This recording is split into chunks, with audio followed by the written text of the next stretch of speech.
Portland State men's basketball is having their best 7-game start to a season in program history right now. It's tied with one of their seasons best start.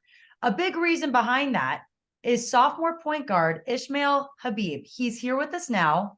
Ismail, thank you so much for your time. Habib the Hero, is that a recent nickname? Did you hear the commentator call you that after one of your game-winning shots? First of all, I just want to say thank you for having me. Um, Hearing that name, I mean, you dream of it as a child. You dream of moments like this as a child. So I ain't really hear it until I watched film, after the game. But just to hear that and just to, get this buzz going and, get some attention is really dope. But also, you got to stay even keel. You got to stay humble through this process because you don't want it to get to your head. Do you like Habib the Hero? Is this something that will stick with you? When I was younger, they used to call me Ish Mamba after Kobe Bryant. Because I always had that killer mentality. Like when it comes to like crunch time or times like that, I want the ball in my hand. I want to have rather have nobody else with the ball. I want the ball in my hand. I want to be the one making the big plays. And my teammates trust me enough. My coaching staff trust me enough. And when they put that trust in me, it just shoots my confidence through the roof. So, I mean, the nickname Habib, the hero, I think I can get used to it. But I like Ish Mamba because of that killer mentality that Kobe Bryant had. Both nicknames are fantastic and so well deserved. Let's talk about the success that you have had at the very end of games throughout this season so far. Let's start with the first one, buzzer beater, half court shot against Cal Baptist. Walk me through that play and everything that was going through your mind in that moment. We came out the timeout. I think it was 63-61, and we didn't want them to score. So I was doing my best to deny their point guard number one because he's their best player and not trying to let him get going. They threw the ball inside, and as soon as they scored, the first thing that was going through my mind was I wasn't trying to lose that game. So when I seen I had 6 seconds left, the first thing that was going through my mind is get the ball across half court as fast as you can, and just shoot the ball. And as soon as it left my hands, I knew it was going in. When you actually saw that come to fruition, what was that like? Because that was my first ever college buzzer beater. So it was like a blessing in disguise. And like I keep saying this, I lost my brother in 2020 of COVID. So I felt him like all through me in those moments. Even against Portland the other night, I felt them all through me. So in those moments, it's just like I'm made for those moments, and I love those moments like that because that's what you live for as a kid. How proud do you think your bro was watching from up above? I can imagine him smiling right now, probably just yelling. If he was at the game, if he was there just yelling, across to the fans. And I can imagine his big old smile right now on his face and just happy. How was he a motivator for you throughout, your athletic career on the court, but just your life off the court too? On the court, he was my personal trainer. So that took a lot out of me when he passed away because I took some time away from basketball. I'm just actually now getting really back into things after I went JUCO last year. But the life lesson that he taught me off the court just always taught me stay humble no matter what, stay even kill no matter what, no matter how big a moment gets or how low the moments get.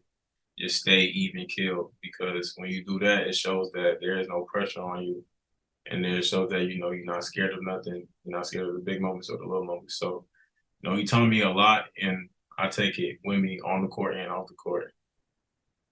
You are a true example of that, Ishmael. Thank you for sharing that. And I guarantee he is so, so proud of you as well, as well as the rest of the Portland State Viking fan base, the Big Sky fan base. Let's talk about your other game-winning shot most recently against your crosstown rivals in Portland. Under 2 seconds left, you hit the game-winning layup. Walk me through that play. It was kind of weird a little bit because coming out of timeout again, we said we're not going to give up a bucket. And I was coming through a double screen from the right side of their bench, so the baseline side, and I was coming through the screen, and I slipped. And he got downhill. Their point guard got downhill, scored. So when he scored and they took the lead, I was like, I gotta get this back. It's like there's no way they win this game. So I came across half court and I was gonna shoot the shot, but I could tell they watched film on me. So I hit him with a move and then got past two other defenders and then just went to the lane, had a wide open left hand layup, and I just finished. And when I finished, the first thing that went through my mind was my brother again, and just knowing that he has my back, you know. So it was awesome. It was awesome to see him fan base over there. I think that's the most fans we had in a couple of years. So it was just great for that experience, and it was good that we won that game because we want them coming back. We want them supporting. You mentioned that you had to take a little break from basketball with, your brother's passing a little bit earlier in this interview and how you needed to step away. Why this year do you feel like things are really clicking for you again? The number 24 resonates a lot with that. He passed away at 24. My favorite player of all time, Kobe Bryant, wore the number 24. So just having that 24 jersey on, I think that symbolizes a lot. That represents a lot. So, and we're going into the year 2024. So I think this is like a golden year. Not saying any of this is luck, but this is like a blessing in disguise. I know the work that I put in. I know the work that I put in with my brother when he was here. I know when I stepped away from basketball, I know how it affected me in ways, And I honestly, I feel like I'm getting back to myself. Honestly, I feel like I'm getting back to being, one of the best point guards in the country. So it takes time, but it's a process. And I'm just going to enjoy this process, be humble through it, keep working, keep trusting my coach staff and my teammates, and trying to win games and bring Portland State back to the top. That's my goal for the next 3 years I'm here. You guys are sitting at the top right now, 6-1, historic start to a season. How do you keep this going? Right now, everybody's happy, everybody's feeling good, but the conversation in the locker room is just after we win, just move on to the next, have that move on mentality. Like, it's good to celebrate, it's good to take that feel, stay happy, get that enjoyment, but you got to move on because this is college basketball, anything can happen. Day in, day out. So you just got to keep that even kill mentality, work hard in practice, listen to our coaches, and just keep on going. But everything right now is running smoothly, and I pray to God that it just keeps going like this. Thank you, Ismail. I appreciate it. I appreciate you sharing your story a little bit with us, and I am rooting for you. We are all rooting for you this season. Thank you so much for having me again. I appreciate it. Stay blessed up. God bless.